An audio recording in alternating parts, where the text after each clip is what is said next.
Good evening and welcome to the Weekend Review here on CNC3. A special welcome to our viewers in North America joining us on the CIN network. I'm Samson Anton. A week of celebrations in Trinidad and Tobago as the country celebrated 50 years as an independent nation on Friday. We start with the celebrations of the parade at the Queen's Park Savannah on Friday morning.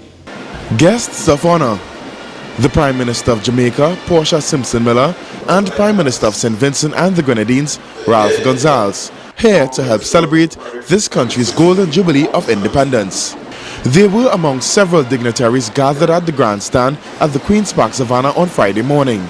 Shortly after 8, Prime Minister Kamla Persad-Bissessar would arrive, followed by First Lady Jean Ramjan Richards, and moments later, the man who would get the proceedings underway, His Excellency Professor George Maxwell Richards, accompanied by Head of the Defense Force, Brigadier Kenrick Maraj. Hundreds of onlookers braved the scorching sun in bleachers positioned to the eastern and western ends of the parade square. President Richards would proceed to inspect the troops, a customary routine, followed by a walk past and salute, showing off the sharp-looking uniforms and polished weaponry of the armed forces. Now it was time to display the tools used by the national security agencies. Some new gadgets also revealed, like these two, to be used for disasters. The entrance of the fire service and their fleet would get a resounding reception.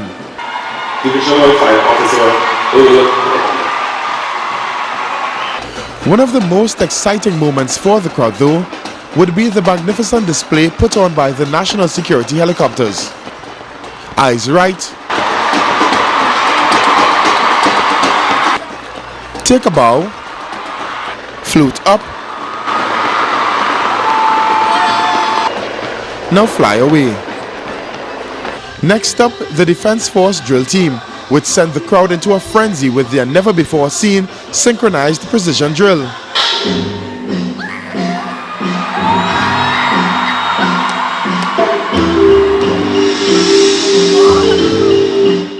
A few more units would entertain the crowd, including a joint venture of Steel Pan and TASA.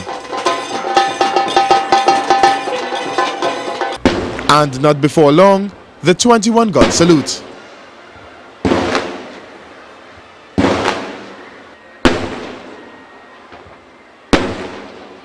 This would signal the end of the parade, and President Richards would vacate the parade square, followed by all the other dignitaries. For CNC3, I am Chester Sambrano.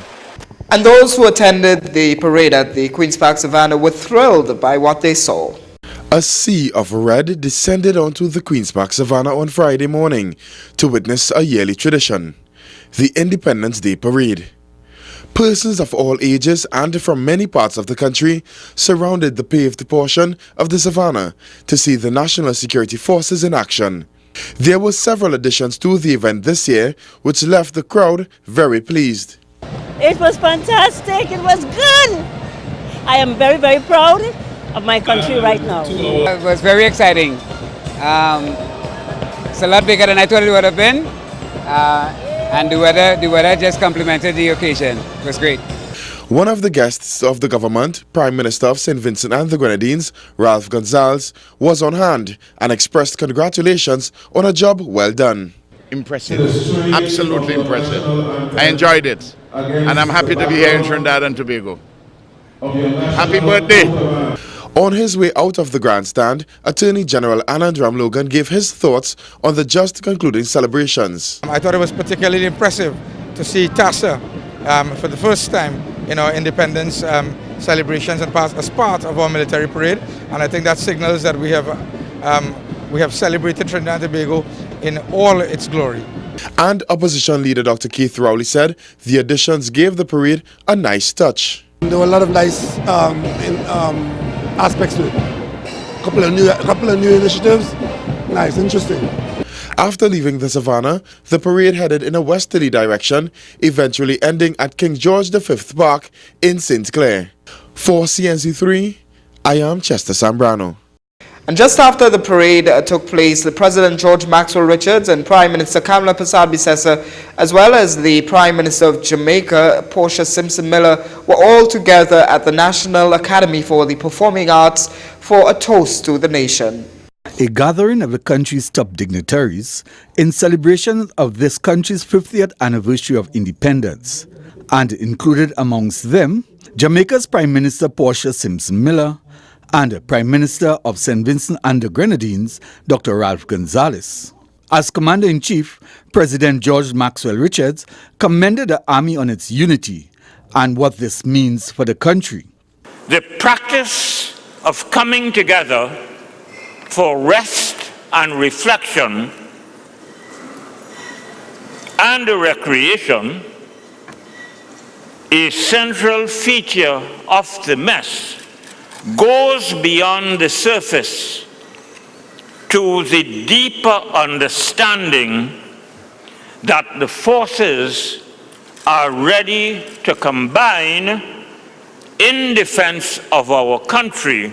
Professor Richards expressed concern that today's gathering was moved from its original location at Long Circular to Napa and advised this could have a disjointed effect if not addressed immediately.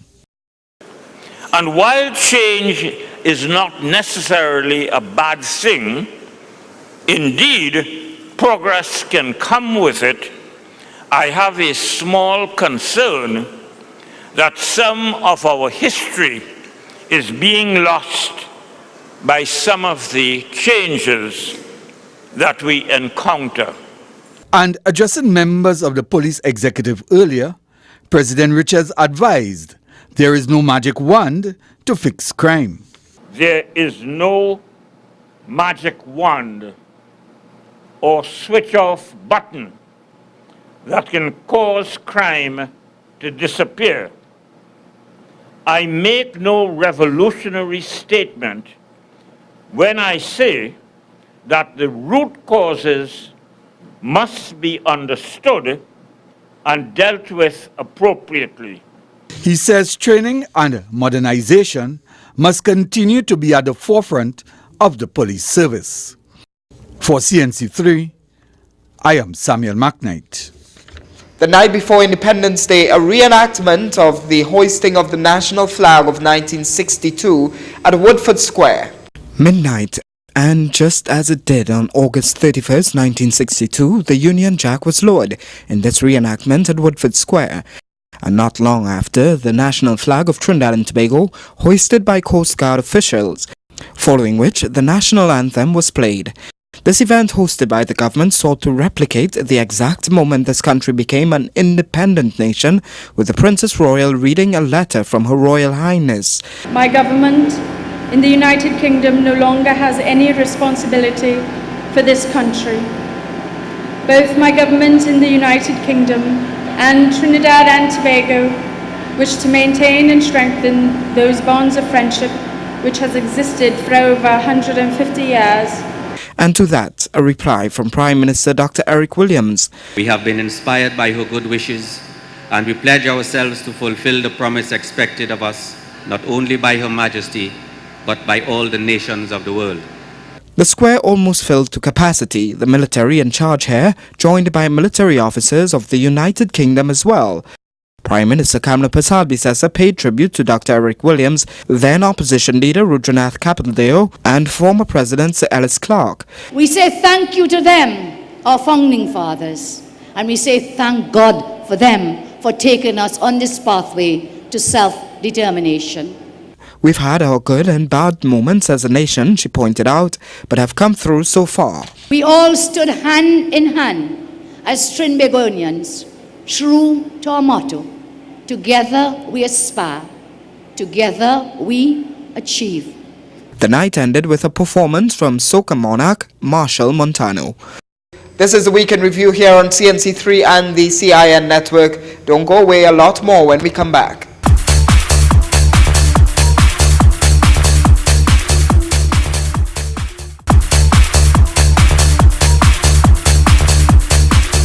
Welcome back to the Weekend Review. As we continue to look at the celebrations across Trinidad and Tobago In commemoration of the 50th anniversary of independence, National Olympic champion, the javelin gold medalist Keyshawn Walcott is now the holder of the nation's highest national award, the Order of the Republic of Trinidad and Tobago. Another goal for Keyshawn Walcott. Having won a gold medal in the javelin event at the London Olympic Games, Walcott has been bestowed the country's highest honor, the Order of the Republic of Trinidad and Tobago. It's an award also conferred on former Prime Minister George Chambers, who served between 1981 and 1986, and Adrian Colarienzi, a former Labour leader. These three form part of a list of 76 persons being awarded, 14 of whom have received the Shakonia Medal Gold, the second highest award. Among them, political scientist Dr. Hamid Ghani, Professors John Daguerre and Selwyn Ryan, Archbishop Joseph Harris, Dr. George Lakees, former head of the Public Service Sandra Marchak, and journalist Therese Mills. The largest number of awardees are those being given the Hummingbird Medal Gold. Among the 27 persons in that category are chutney soca artist Ricky Jai, promoter William Monroe, Calypsonian Brother Valentino, and the entire 4x1 and 4x400 meter relay teams in the just concluded London Olympics. Businessman Peter Elias receives the Hummingbird Medal Silver for his contribution in the field of fashion. The same medal goes to the Harvard Club and Roxborough Police Club. This year, a new award has also been given out, the Medal for the Development of Women, given to Professor Rhoda Raddock and attorney Lynette Seaburan Sweet. And as the country celebrated its 50th anniversary of independence, we found a baby who was the first baby to be born on August 31st, 1962. That old Trinbagonian saying, your navel string bury here. It's a long string that tugged at the heart of Wendy Charman all the way in Canada. Her country called her home this independence to celebrate, not just with her family, but with her country. Flanked by her parents Winston and Oma Millet, an emotional Wendy, who has the distinction of being the first baby born on that historic day 50 years ago, says she feels proud and honored to share the same birth date as our nation. It is 50 years the country is celebrating. In this half of a century, there will not be another time like this. You could only be 50 once. I feel privilege to be, to be honored and to recognize today on that day. Charman has been living in Canada for the last 13 years with her husband and 2 children. Wiping away tears from her eyes, Charman says Trinbagonians need to be proud of their achievements. Despite all the odds that the odds that come against Trinidad.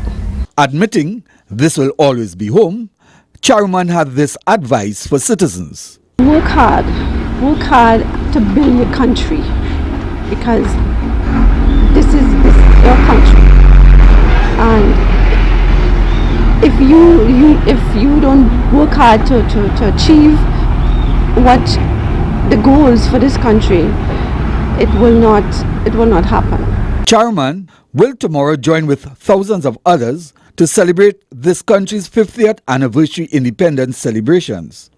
To Charman, the Nicholas triplet, and all persons who share that unique birth date, and to all Trinbagonians, happy birthday.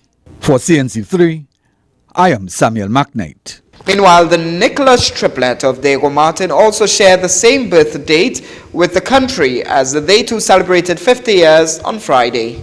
While thousands of Trinbagonians are looking forward to August 31st to celebrate this country's Jubilee Independence celebrations, the Nicholas triplet of Diego Martin, David, Portia, and Tekla, renamed by their godfathers Discipline, Production, and Tolerance, will be celebrating their historic birthdays.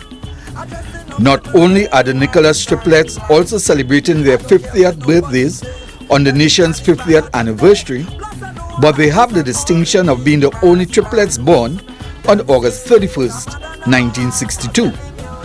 Tekla, also called Tolerance, the eldest of the triplets, says it's a dream come true for them. Living to reach 50 and the three of us, you understand, we have ups and downs and things, but thank God the three of us are alive to reach 50 and the 50-year independence is the greatest thing.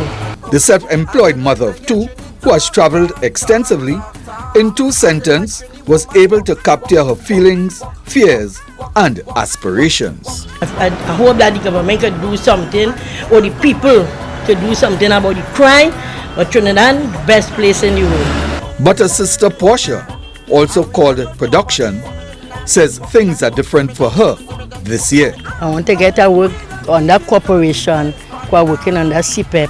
And when the contractor lost the contract, I'd be out of work. And nobody don't give me nothing. I had to go and train to help my daughter Sheba. Their brother David, also called Discipline, was at work at the time of the interview. For CNC3, I am Samuel McKnight. Don't go away. When we come back, we take a look at some other news.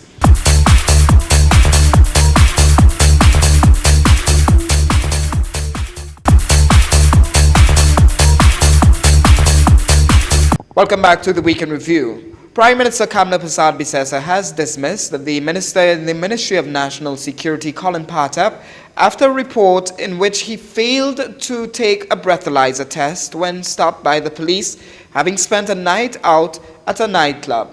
It is here on the corner of Keith and Frederick Streets in Port of Spain that reports say officers first saw a man behaving strangely in the early hours of Sunday morning. It is alleged that the officers, who were on extra duty at the time, also recognized an official government vehicle nearby. According to reports, when officers noticed the man getting into the vehicle, they approached him. Upon approach, they identified the man as a minister of government. It is claimed that the man smelled of alcohol and they asked him to take a breathalyzer test, which he reportedly refused. The man was taken into custody and then driven to the Belmont police station, where he allegedly continued to refuse to take the breathalyzer test. Senior police officials tell CSU3 News that after some time, Acting Commissioner of Police Stephen Williams made his way to the police station, and after his intervention, the man agreed to take the test. According to officers, the man's alcohol reading was just below the acceptable level.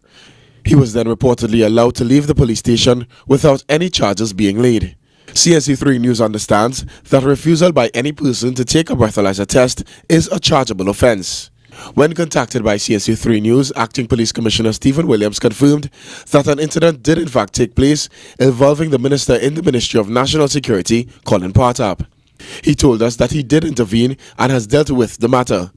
Acting Commissioner Williams said no more details could be given to the media due to the fact that a report is currently being compiled to be submitted to National Security Minister Jack Warner. He added that an investigation into the occurrence is underway. Attempts to contact Minister Partap were unsuccessful. For CNC3, I am Chester Sambrano. That report aired last Sunday, and soon after the airing of that report, the Prime Minister dismissing the Minister in the National Security Ministry, Colin Partap. Well, the Acting Police Commissioner Stephen Williams was also forced to defend himself as questions were asked as to why he went to the police station and did not leave it up to the senior police officers involved. Same circumstances, same time, different individual, somebody in high office, same facts. It will be dealt with in the same way. I advise the minister that he was being permitted to leave the station in light of the results. However, complete investigation would be conducted in relation to that matter, and the advice of the DPP will be sought. Trinidad and Tobago by now should know political manipulation relating to Stephen Williams is not a possibility. Trinidad and Tobago should know that by now. Well, that's how we end this week's Weekend Review. We want to thank you for viewing, and from all of us at CNC3, we want to wish the country a continued happy Independence Day celebrations as the celebrations continue from Friday onward. Join us again next week as we look forward to another week that was.